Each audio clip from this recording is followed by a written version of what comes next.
Bon voilà, petit essai du jour, 2 pour le prix d'une. On va essayer la MT-09 ainsi que la MT-10, la petite et la grande sœur. Donc la MT-09 3 cylindres, la MT-10 c'est le 4 cylindres dérivé de la R1 en calage crossplane. Elles ont une sacrée gueule, la bonne gueule de Transformers qui va bien. Donc on va essayer tout ça, puis on va voir ce que ça donne.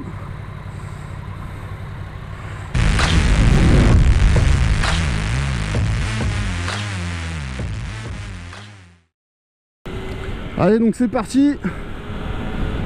On commence par la MT-09.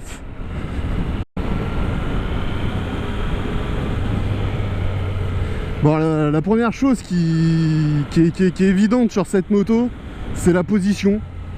C'est franchement très plaisant.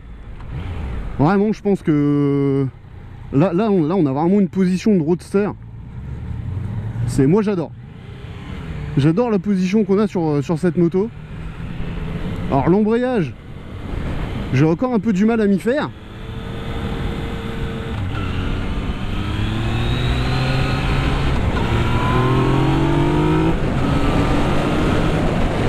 Ah, ça accélère fort, hein. Le 3 cylindres est vraiment rageur. Il est vraiment joueur. Ça part tout de suite, hein. C'est vraiment c'est la beauté du 3 cylindres, c'est plein partout. Aussi bien en bas qu'en haut. C'est vraiment plaisant. Il y a du mordant. Il y a du mordant sur les freins.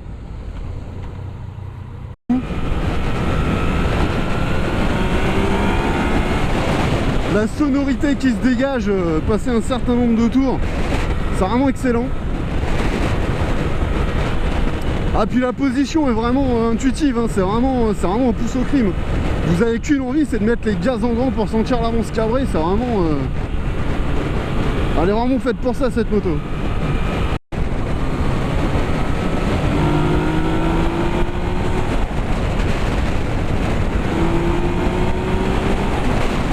Ah, ça tire, hein. Ça tire vraiment sur les bras. On va aller voir là sur la petite route là ce que ça va donner.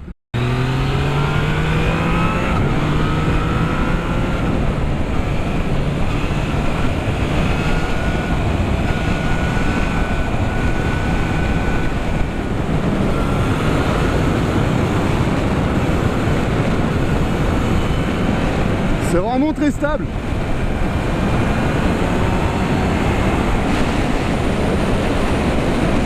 J'avais un petit peu peur que les suspensions soient mal. Mais bon, je pense que c'est comme tout, hein. Les suspensions sur cette moto sont très critiquées. Parce que tout le monde dit qu'elles sont trop molles. Ouais, peut-être. Alors, si vous vous appelez Stéphane Chambon ou Régis Laconi ou Lucas Mayas, je pense que ouais, vous arriverez peut-être très vite à la...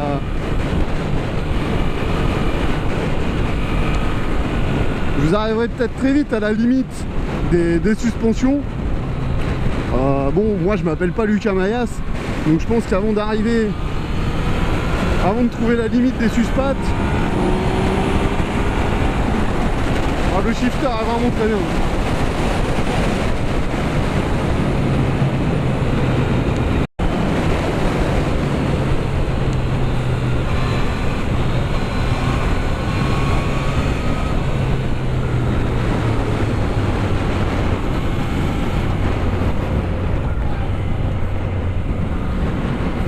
C'est vraiment une très bonne moto. C'est très amusant. Alors on a mis Hush à côté avec son MT-10.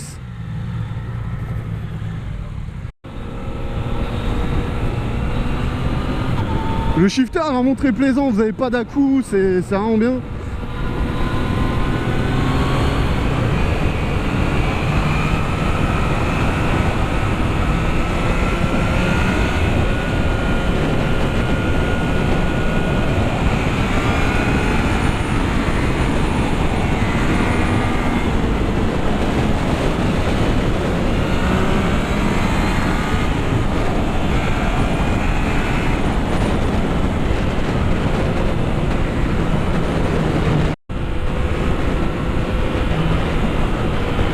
le tableau de bord, il est plutôt propre. Hein.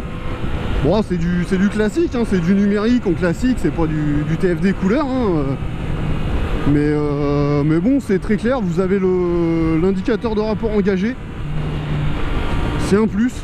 Comme je le disais dans les vidéos précédentes, c'est un petit plus. C'est voilà. Alors après, la moto, elle est pas aussi paramétrable de partout que le Lynn Super Duke, mais bon, vous avez le nécessaire. Alors c'est très bizarre en courbe parce qu'elle tombe tout de suite en fait. Elle est très stable. Hein.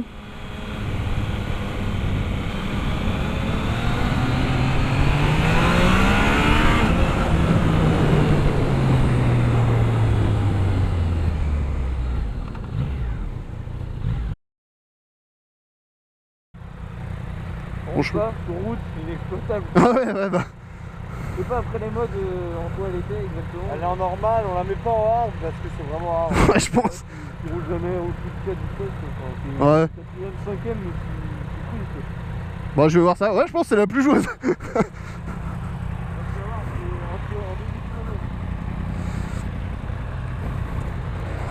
Bon, alors comme vous le voyez, cette fois-ci on est passé sur la grande sœur, sur la MT10. Alors là, la position, ça change du tout au tout. Hein.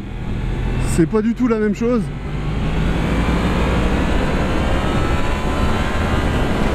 Oh la vache, eh, comme ça traque, je suis en deuxième là. Ça lève tout de suite.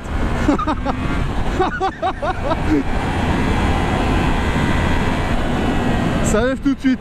Donc pour rappel, c'est le 1000 cm3, donc 4 cylindres en ligne, calage crossplane, dérivé de l'ER1.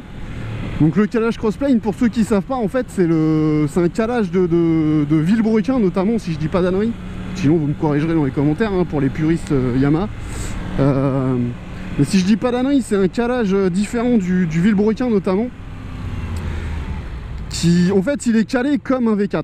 Voilà, c'est un 4 cylindres en ligne qui est calé comme un V4, si je dis pas d'annerie. D'où la sonorité un petit peu différente, hein, ça sonne vraiment comme un 4 pattes.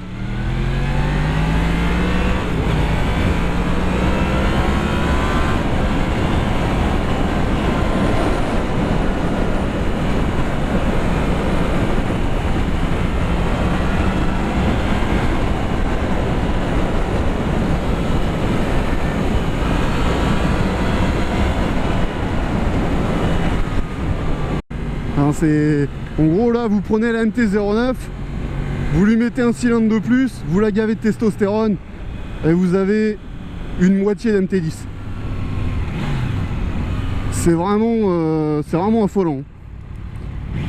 C'est vraiment extraordinaire, ça pousse. Ça pousse. Alors par contre sur la MT10, là vous n'avez pas de shifter. Vous n'avez pas de shifter, je vais m'enseigner après, mais alors du coup je pense qu'il doit être en option le shifter sur la MT10, ce que je trouve un petit peu dommage.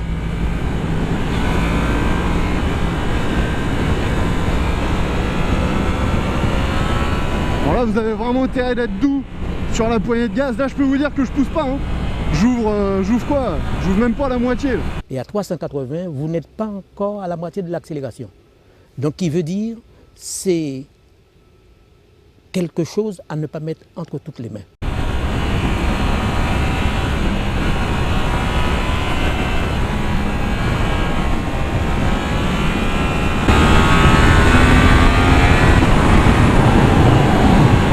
Ah ça tire, hein.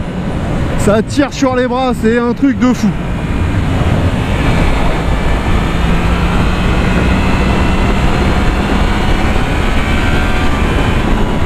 Alors là pour le coup c'est un rail. Alors là en virage vous pouvez y aller, c'est vraiment un rail.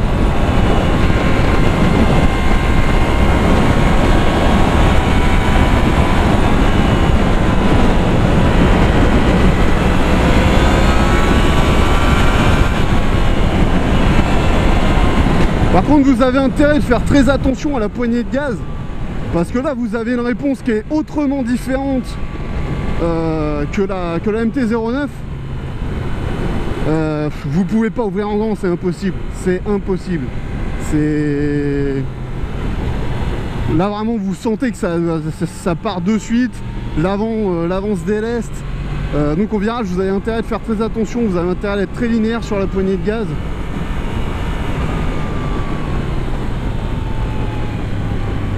Mais non, sinon elle est très plaisante, hein. Sinon elle est très très plaisante à conduire. La position, au final c'est moins sportif que... La position est moins sportive que le Tiono par exemple. Ah, vous sentez l'avant tout de suite qui décolle. C'est un truc de fou. Là vraiment Yamaha, ils ont frappé très fort avec cette MT-10.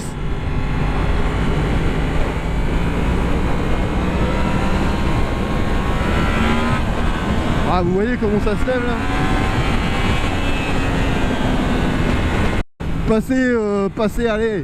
Passer 9000, 8000, 9000 tours minute.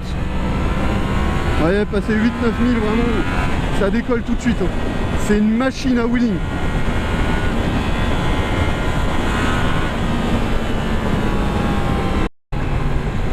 Alors là par contre vous avez un petit peu plus d'à-coups d'injection. Alors bon, ça reste gérable, hein, c'est pas non plus... ça vous met pas des coups de pied au cul. Ça reste gérable, mais ouais, il y a peut-être un poil plus d'à-coups d'injection.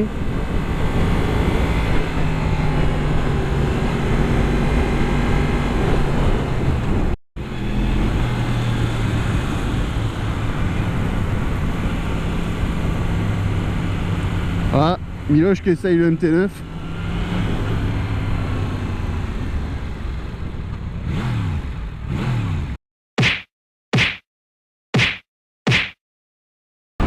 Salut les motocyclistes à motocyclette.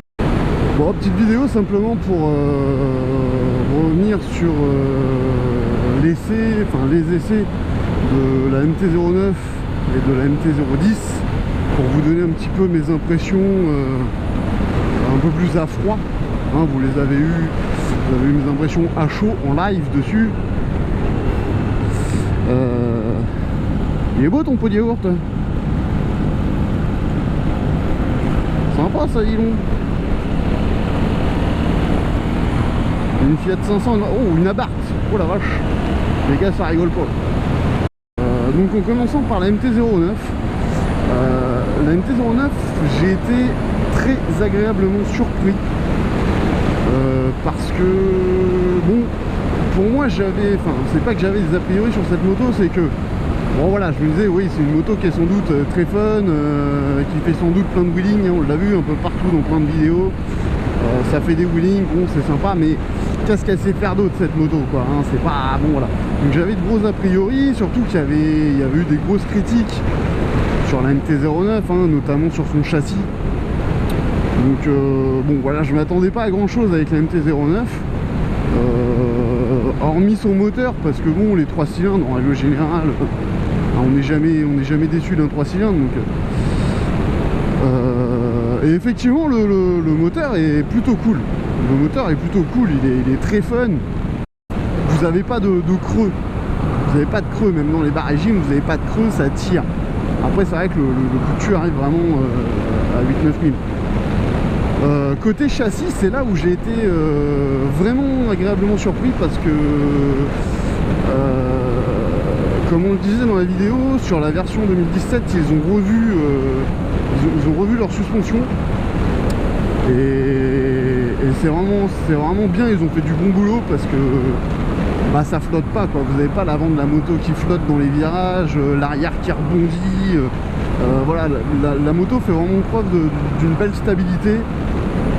En plus, comme je le dis dans la vidéo, alors ça c'est sûrement dû au pneu, elle était montée en Bridgestone, donc c'est peut-être dû au Bridgestone, je sais pas, mais ce qui est agréable c'est que sur l'angle en fait, bah, vous n'avez pas besoin de forcer la moto, boum, elle tombe tout de suite sur l'angle, elle se met tout de suite sur l'angle, c'est vraiment plaisant, et une fois qu'elle y est, bah elle bouge plus. Ouais, salut Kéké. Ouais, donc niveau châssis ils ont fait de belles améliorations, ce qui fait que cette moto, bah en fait elle est plutôt homogène, c'est pas juste une machine à wheeling. Alors c'est vrai qu'elle est d'une facilité de ouf hein, pour les wheelings, parce que l'avant est très léger et du coup à la moindre torsion de poignet, bah vous sentez tout de suite l'avant qui se lève sans avoir besoin de faire d'autres efforts quoi. Salut copain. Donc c'est une machine à wheeling, c'est une machine à wheeling, mais pas que. Elle sait aussi rouler. Elle sait aussi rouler vite et rester stable. Ah, j'ai mon voyant d'essence qui est allumé. On va pas tarder à pousser. Donc là, la MT-09 vraiment surpris. Quant à la MT-010, bah là pour le coup pas de grande surprise parce que je m'attendais à un monstre. Je m'attendais à un monstre et j'ai pas été déçu. J'ai pas été déçu, donc c'est pas une surprise. C'est vrai que c'est là pour le coup, c'est comme je le dis dans ma vidéo, c'est beaucoup moins exploitable. C'est beaucoup moins exploitable que la MT-09. Hein, la MT-010. Alors, les deux sont équipés de poignées de gaz électroniques, hein, de ride-by-wire, comme sur la Shiver. La différence, c'est que la MT-09, elle reste encore linéaire, je sais pas si c'est le bon mot, mais bon, je veux dire, ça va. La poignée de gaz est bien gérable, quoi. C'est propre. Le MT10, je sais pas si c'est dû au ride-by-wire ou si c'est tout simplement dû au moteur, hein.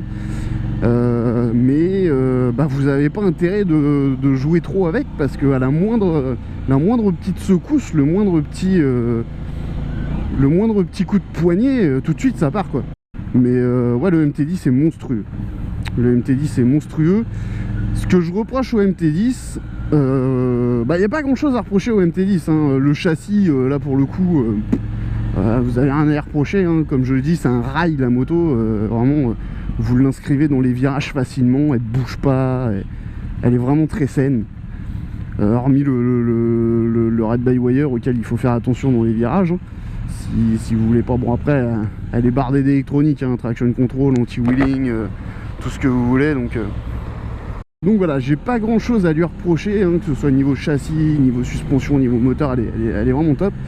Je reprocherai deux petites choses. La première, et il n'y a pas qu'à elle qu'on peut faire la reproche, c'est que je trouve dommage, comme je le disais, que sur une moto de cette gamme-là, de cette classe-là, il n'y ait pas un shifter d'origine.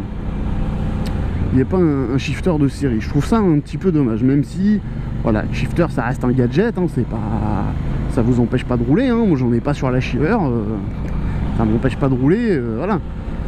Mais c'est vrai que c'est un plus quand vous arsouillez entre potes, là, tac, vous passez vos rapports au shifter, vous n'avez pas besoin de couper les gaz, c'est plaisant. Comme sur la MT-09, quoi. Mais bon, ça, il n'y a pas que la MT10, hein. Vous prenez presque toutes les motos de leur gamme. Je crois que chez BM, hein, sur la S1000R, c'est en option, si je dis pas de bêtises. La Tiono, c'est en série. Mais après, voilà, vous prenez la Ducati, la 1200 Monster, vous prenez la GSX-S 1000 de Suzuki, la Z1000 de chez Kawa. Enfin, les motos de la même gamme, elles sont pas équipées en shifter, hein, mais c'est juste que va peut-être falloir que les constructeurs s'y mettent. Voilà. Et le deuxième reproche que je ferai à la MT10, et là par contre, c'est un peu plus sérieux, c'est la finition. Ah là les gars, non, c'est pas possible, quoi, c'est pas possible. C'est pas possible. C'est une moto plastique, quoi, franchement. C'est l'habillage, enfin... Ah les gars, sans rire, quoi, c'est du plastique, c'est une moto Playmobil. C'est franchement, j'aime beaucoup, messieurs de Yamaha, chez Yamaha, si vous m'entendez, vous avez fait une moto excellente. Mais sans déconner, habillez-la un peu, votre moto. C'est du plastoc de partout. Moi, payer une moto à 13 000, je sais plus combien elle est, 13 500 balles, je crois, quelque chose comme ça, cette version-là. 13 500 balles, les gars. Habillez-la un peu, votre moto, quoi. Bon, enfin, en tout cas, deux très bonnes motos. Je vous conseille, si vous le pouvez, de les essayer par vous-même, hein, c'est toujours mieux. C'est toujours mieux, hein, ne vous fiez pas aux avis voilà, que les gens peuvent donner, moi-même. Hein. Ne vous fiez pas qu'à ça, hein. Si vous avez l'occasion, allez essayer les motos par vous-même. C'est toujours mieux. C'est toujours mieux. Et puis voilà, et puis sur ce, je vous dis à la prochaine. Je pense que je referai ce genre de petites vidéos maintenant après chaque essai. Voilà, après chaque essai, je vous redonnerai, je referai une autre petite vidéo comme celle-ci où je donnerai mes impressions à froid. Voilà. Sur ce, les copains, à la prochaine. À la prochaine, amusez-vous bien, bonne nuit, bonne soirée, bon appétit, bon cassoulet, bon ce que vous voulez. Et à plus!